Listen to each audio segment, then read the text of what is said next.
it's meant to be the refuge for the people. The truth is that the government is not respecting the rule of law, especially when it has to do with a poor person. The government has not led by example. The government is not leading by example. The government is not leading by example. And so it's in fact, I actually respect what the people of Morocco have been able to do, with the level of their patience and respect for the rule of law, because it's like you have pushed them to the wall, and the next thing you expect is a reaction, and they have not done that.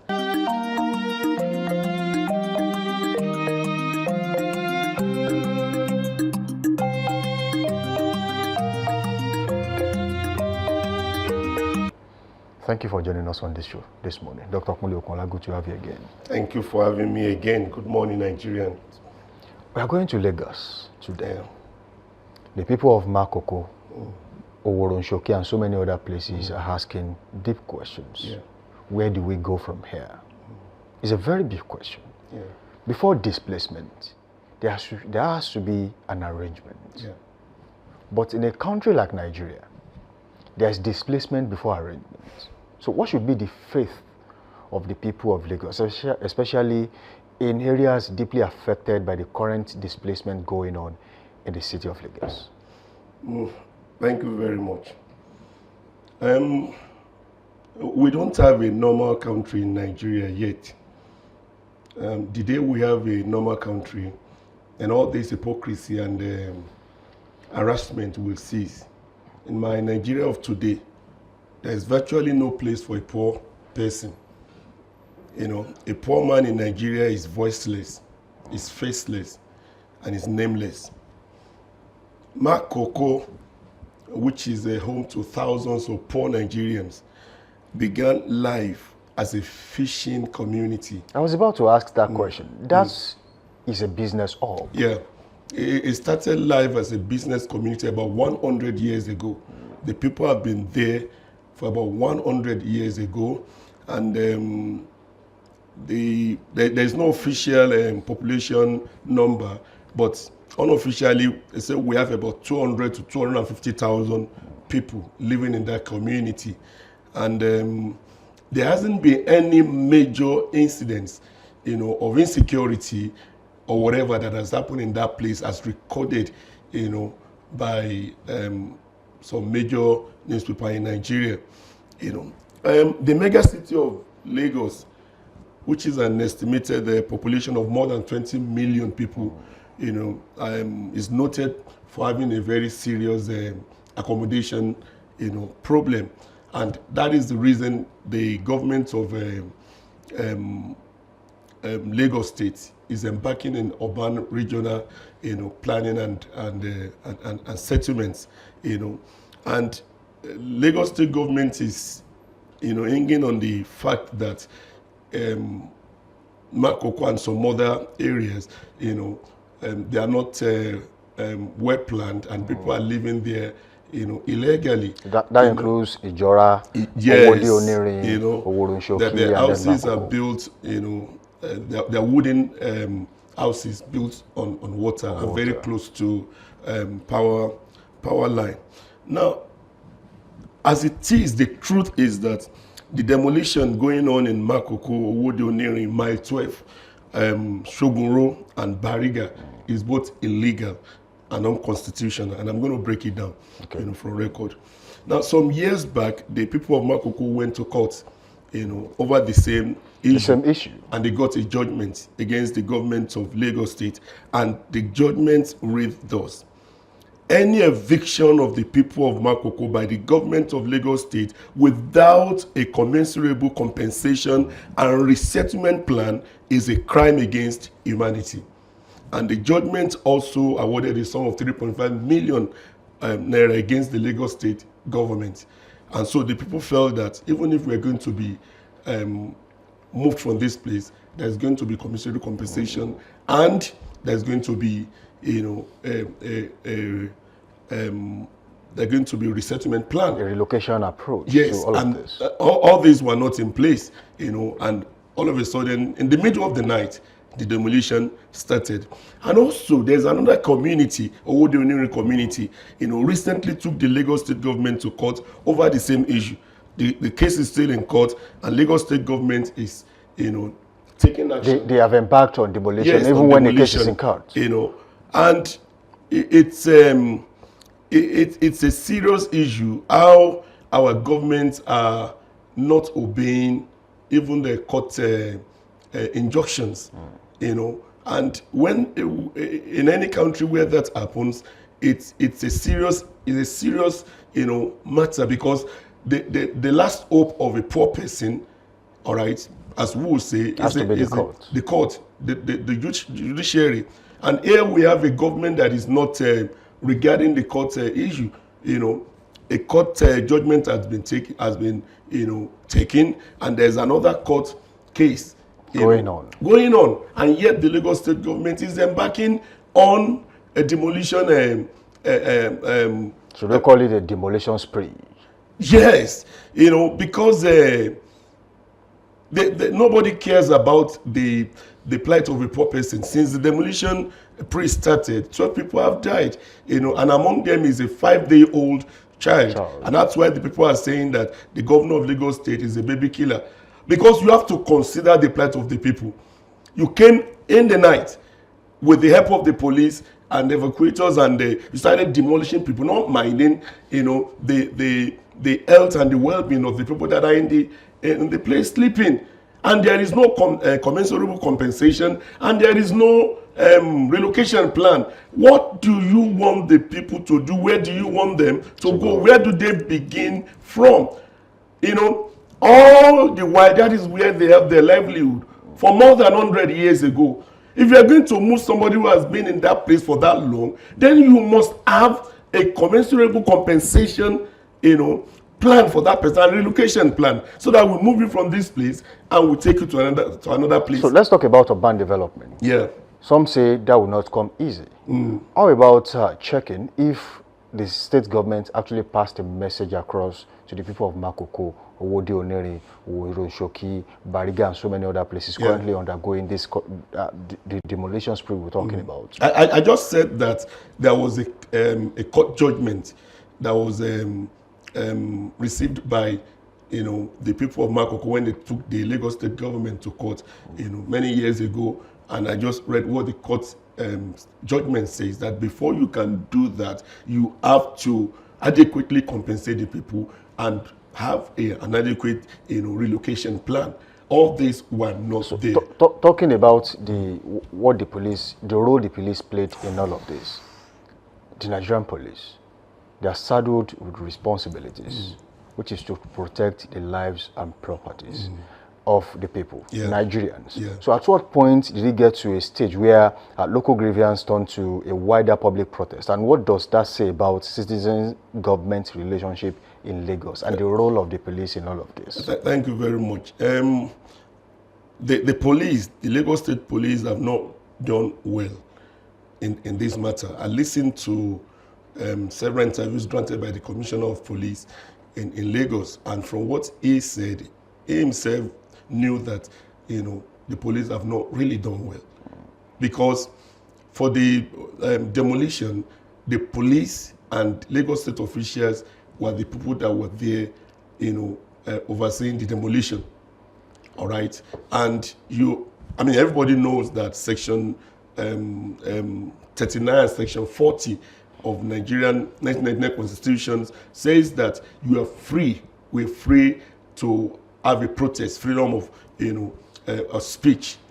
Section 39 and 40, freedom of assembly, to protest, peaceful protest. And the law says you don't need to get a permission from the police before you can stage a peaceful protest. You only need to inform them, and that also is it's not mandatory. You need to inform them, because the police has the responsibility of providing security for the protesters. All right, their main responsibility is to ensure the safety of the protesters. But what we've been having in Nigeria is police resisting the protesters, and that is against the law. Okay, the police have not done well. So is the police against the people or for the people? The police should be neutral. They should be neutral, but we've been having a situation where the police are always against the people. This was what happened. The people marched to the Lagos State legislative and demanded to, be spoken to by the leader. Okay, the leader was not around, and they said, "Let us enter. Sit down." There is a place like amphitheater inside the Lagos State Assembly where people can sit and they can be addressed. Okay, and I think 3 or 4 of the legislators came, to address them at the gate, and they said, "This is not right.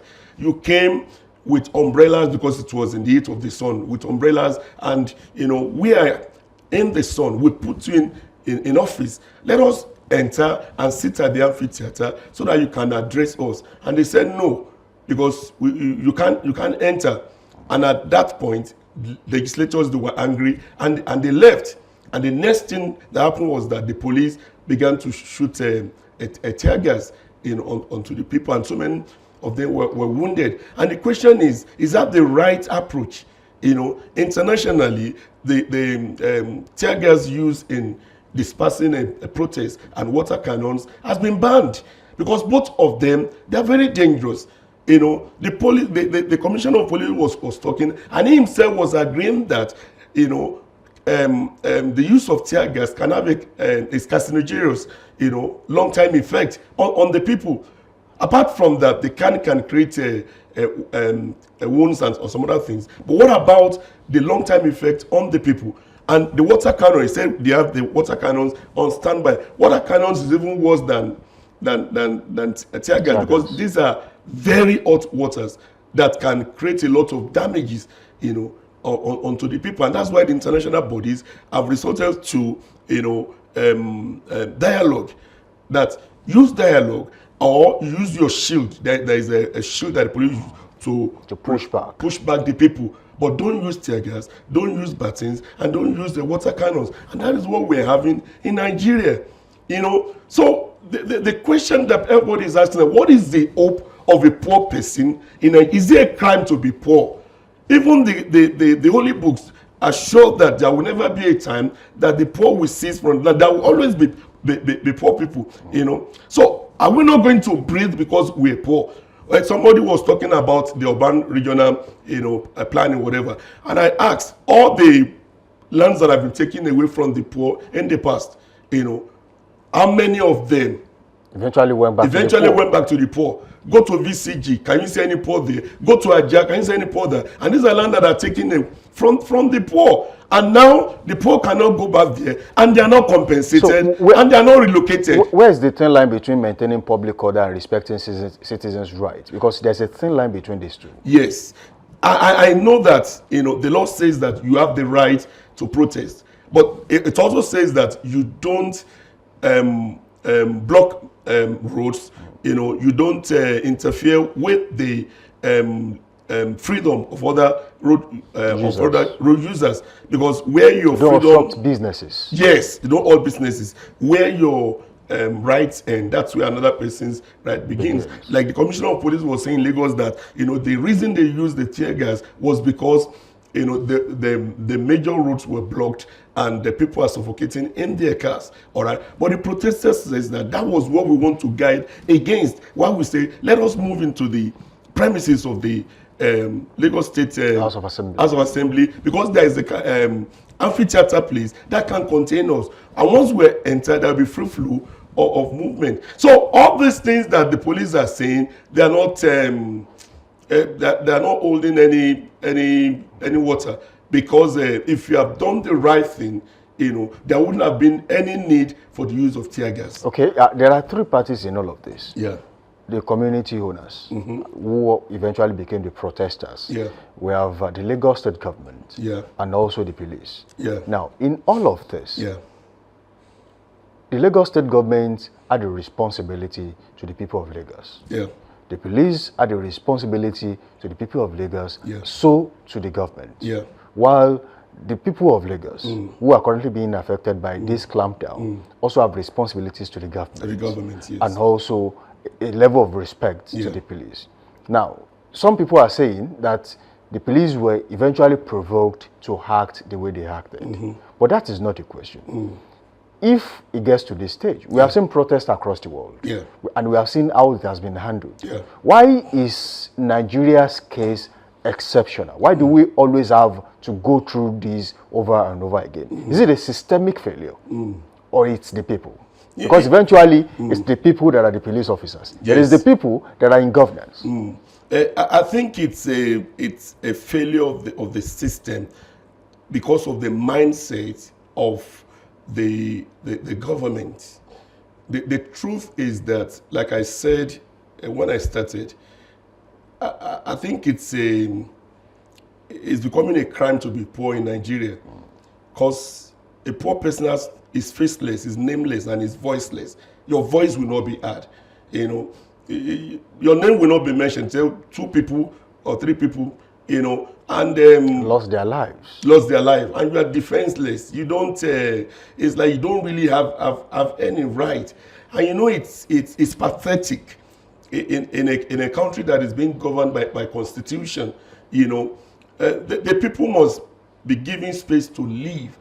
All right, like one of the protesters was saying, you know, we are here illegally, and for the past 100 years, you've been collecting taxes from us. We are paying taxes. You understand? Those houses there erected, they pay for the space. The land use charge. They pay. Are you collecting it? Now you want to take it away from us. All right? Are you going to refund all the money we've paid in form of tax and land use for the past 100 years to us? All right, as a means of compensation. And where do you want us to go from here? Because we know that once the land is taken away from us, it's never coming back to us. At least we're going to live in a place. Where are we going? And so you wonder what else you want the people to do. They've gone to court. They've secured court judgment. The government is not respecting that. And the next thing is to go on the street for peaceful protest. And those guys came out peacefully. All right. One of the reporters was asking the commissioner of police, because they arrested 5 people, they released 3 remaining 2. And they said, from all the protesters, do you find any weapon or arm or anything? He said, no, but we had an information that they might be carrying. But do you find anybody? He said no. All right. And with that, this was a peaceful demonstration. That even at a point, even students, all right, had to join them, because invariably these students, most of them are from those communities. And once you ask our parents to go, where are we going? What is the plight of those students? Because that is from the fishing war business. That's where the parents get money to send them to school. And you know, once they take them away from that place, the business is gone. It's not just the accommodation. The livelihood is gone. Is there any legal lifeline for the people of Makoko, Woronshoki, Bariga, in all of this? Yes. The last hope of the poor. But you are not sure of it? I'm not sure. It's judiciary. And if they had... How weak is the judicial arm of government? That it has become... It's meant to be the refuge for the people. The truth is that the government is not respecting the rule of law, especially when it has to do with a poor person. The government has not led by example. The government is not leading by example. The government is not leading by example. And so it's in fact, I actually respect what the people of Morocco have been able to do, with the level of their patience and respect for the rule of law, because it's like you have pushed them to the wall, and the next thing you expect is a reaction, and they have not done that. Even yesterday, they were still on the road, and human rights activists are coming, and this thing I'm saying is what they are saying. It is not a rocket science. It's just there for anybody to see. They have gone to court. They have received judgment. All right. The Lagos State government is not respecting, the judgment. There is a court in case presently. And when a court is in case, we all know that you don't even talk about it. Talk less of taking an action. And the Lagos government is doing that. And it's the same police that the people we want to run to that is supervising the demolition, activity. So what do you want the people to do? Where would they go? Okay, is treating the Nigerian people with dignity a difficult thing for the government to do? You treat somebody with dignity when you have value and respect for the person. But if you don't respect or you don't have any value for that person, you don't treat them with dignity. From what we have been seeing, the government of Nigeria, do not have or does not have any dignity for the people. The government of the people, for the people, by the people, maybe in the Western world, but not in Nigeria. Not in Nigeria, so many things that the rich are doing and getting away with it. Let the poor person does that. Then you see the way that it's going to be alarmed. This morning, this just by the way I was hearing in the news that, this man that has been resisting arrest, that have done so many things, to blackmail the EFCC, I will not go to court, that the court is, giving him permission. I'm talking of Yahya Bello, permission to travel to Saudi Arabia to perform lesser Hajj. And I begin to wonder, what a country are we? So once you have money, you can do away with anything. Let a poor man resist arrest. He can be shot and killed, and the police will back it up with the law that when you resist an attack, you can be killed. And this is a person that has resisted an arrest for several times and is given permission to go on Hajj, lesser Hajj. He's already an Alhaji, meaning that he has been to Mecca several times. What will happen if he doesn't go for this one? And you hear stories after he must have left. That is the way Nigerian people are treating his own people. Let's talk about the loss of public trust. Yeah. The government, the people have lost hope in the government, including the police. Yeah. So how can the government and the police rebuild public trust amongst the Nigerian people? Not just Lagos. Now we're talking about Ibadan, we're talking about Niger, we're talking about Abuja, and so many other places. The only way that the trust can be rebuilt is when the government or the police begin to have respect for the people. But presently, there is no respect for the people. So they must give something to get something in return. Yes, you must give something to get something in return. The police that is supposed to help the people are the ones that are harassing and intimidating and oppressing the people. And nothing will come out of it. Nothing will come out of it. You understand? There are about 5 or 6 people lying in critically ill in the hospital as a result of this. 12 people have died, including a 5-day-old child. Nothing will come out. There is no compensation or anything that will come out of it. And it's so sad how a poor man has no place in Nigeria. And all they are doing, all the government is doing is to keep the poor persons, short perpetually. And they do this because they, from experience, they know they don't really need the poor. Or in some other nation, they will say we will wait for the times of election. Even if the people go on an apathy and they refuse to come out, they will still win the election. I was about to ask you this question, that yes. Will this particular act influence the voter behavior ahead of other elections? Of course it will. You can't displace me of my home and of my livelihood and expect to go and queue up in the sun to vote for whosoever, because majority of them are birds of the same feather. They are good before they get to offices. Once they are there, they do whatever they like. And yes, even if they don't go out to vote, with the way politics in Nigeria, we are gradually going to one party politics. Almost every opposition, is going back to a particular party. So even if they do not go, the government or the leaders or the politicians know that it won't affect us. And like one of the protesters was saying, this is not validated anyway. He said he got to know that the reason they wanted to take away those lands for them is because they have given it to their cronies. Their cronies, yes. And you can't fault that with what has happened in the past. You know, what they are doing will affect the people's disposition to election, but it doesn't really matter to the politicians. Okay, very quickly before we end this morning.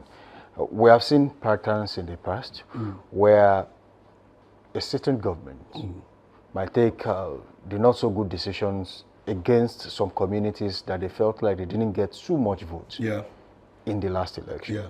So could this be the same pattern in Lagos, or this is strictly I didn't get the question, please. Okay, we have seen situations where a government that wins an election goes after communities where they got lesser votes in the election that brought them to power. Could this be the same pattern in Lagos, or it's just masqueraded as something different? You can't rule that out.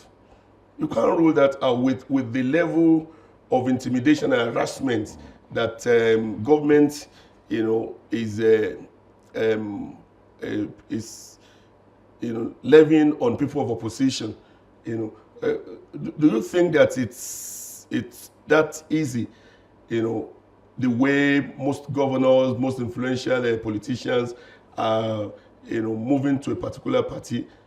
Some of them are doing that because they want to avoid being harassed, and there are government weapons that they use in harassing people of opposition. That's why they're doing that, you know. And so when they know that, you know, we didn't get enough votes from this particular party, when they come in, they victimize them. Okay, and this should not be. Let me show you this very quickly, Dr. Kunle Okola. Let's talk about some communities. APC's dominance in the last election in Lagos. They won 375 of the 376 councillorship seats, and they won all 57 local governments. And for some specific communities like Lagos, Makoko, that belongs partly to Lagos mainland, also Oronshoki, that belongs to Koshofe local government. But then this thing really interests me. In the 2023 presidential and governorship elections, okay, Lagos mainland, LG, APC's Bola Ahmed Tinubu had significant votes, but the Labour Party's Peter Obi performed very strongly overall in Lagos statewide. Koshofe local government, which Oronshoki belongs, results showed high support for opposition parties like Labour Party in 2023, with APC trailing in the presidential vote in that LGA. In other LGAs covering coastal and lower income sections like Amu Ward of the APCs performed less strongly, with the Labour Party commanding larger shares of the vote. This looks like a pattern. Yes, it is. You know, it is not the first time that we'll be having this kind of a scenario. You know, it's a payback for what happened in the election. For what happened in the election, that you didn't vote for me, then I will deal with you. All right, and it shouldn't be. It shouldn't be. You know, people have the right, you know, to vote for whoever they like. Yes, they have the right. You know, and with this that is happening now, I'm sure that the present political party in Lagos State will suffer, you know, in terms of votes, election votes, in these areas that have been victimized, because there is no way. We are human beings. Are you sure there will be anyone left in those communities by the time they are done with demolition? I'm not sure. I'm not sure. With the way things are going, I don't think there is anything that will happen. They might not have to bother about those areas. They might not have to bother. It doesn't really affect them. You know, it doesn't really affect them. They've done the best they could, go to the court, they received a court judgment, they've gone to, to protest, and they've dispersed them. What else do you want them to do? Some of them are making, plan to go elsewhere. And that is starting all over again. You know, business is gone, livelihood is gone, and accommodation is gone. Dr. Kunle Okola, your 2 cents for the Lagos State government this morning.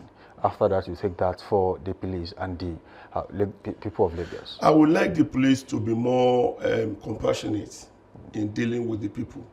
I know they were well trained. They should go back to the books and see, the way they were supposed to treat the people when people are, expressing their opinion in terms of peaceful protest. This is not what is in the book that we're trained for. Then the government generally should be more compassionate about the people. Whatever we do today becomes an history tomorrow. Forgetting about the fact that maybe nobody can do anything to you, but the history. We have had some influential politicians in this country that oppress the people. Today, they are regretting it, because they should have done better. And the people, yes, we have to support the government and we have to support the police, So God helps us. Thank you, Dr. Kunle Okola, for joining us on this show this morning. Thank you very much. That's been a wonderful session with you. Thank you. The Lagos State government is setting a precedent.